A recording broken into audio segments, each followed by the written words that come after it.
പല്ലുവേദന അകറ്റാൻ എന്താണ് ചെയ്യാൻ കഴിയുക എന്ന് പലരും ചോദിക്കാറുണ്ട്. പല്ലുവേദന അകറ്റാനുള്ള നമ്മുടെ നാട്ടിലൊക്കെ കിട്ടുന്ന ദിവ്യ ഔഷധമാണ് ഇത്.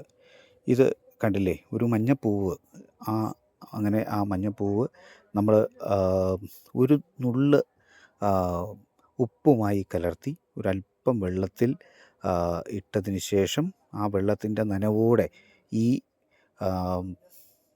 പുഷ്പം നമ്മൾ പല്ലിൻ്റെ പോടുള്ള സ്ഥലത്ത് വച്ച് ചവച്ച് പിടിക്കുക. ചവച്ച് പിടിച്ചാൽ ഉറപ്പായിട്ട് ആ ഉള്ള കൃമിശല്യം ഉണ്ടെങ്കിൽ ഉറപ്പായിട്ടും അത് മാറും. അത് കുറേ സമയം, ഏതാണ്ട് ഒരു 5-10 മിനിറ്റ് നമ്മളിങ്ങനെ കണ്ടിന്യൂസ് ആയിട്ട് നമ്മൾ കടിച്ചു പിടിക്കുകയാണെങ്കിൽ ഉറപ്പായിട്ടും പല്ലിലെ ആ ബുദ്ധിമുട്ടുകളെല്ലാം മാറും.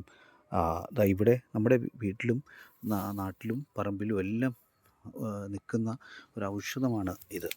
നമുക്കെല്ലായിടും കാണാൻ പറ്റും. നിങ്ങളുടെയൊക്കെ വീടുകളിലൊക്കെ കാണാൻ പറ്റുന്ന ഈ ദിവ്യ ഔഷധം ഉറപ്പായിട്ടും നമ്മൾ ജീവിതത്തിൽ ഉപയോഗിക്കുക.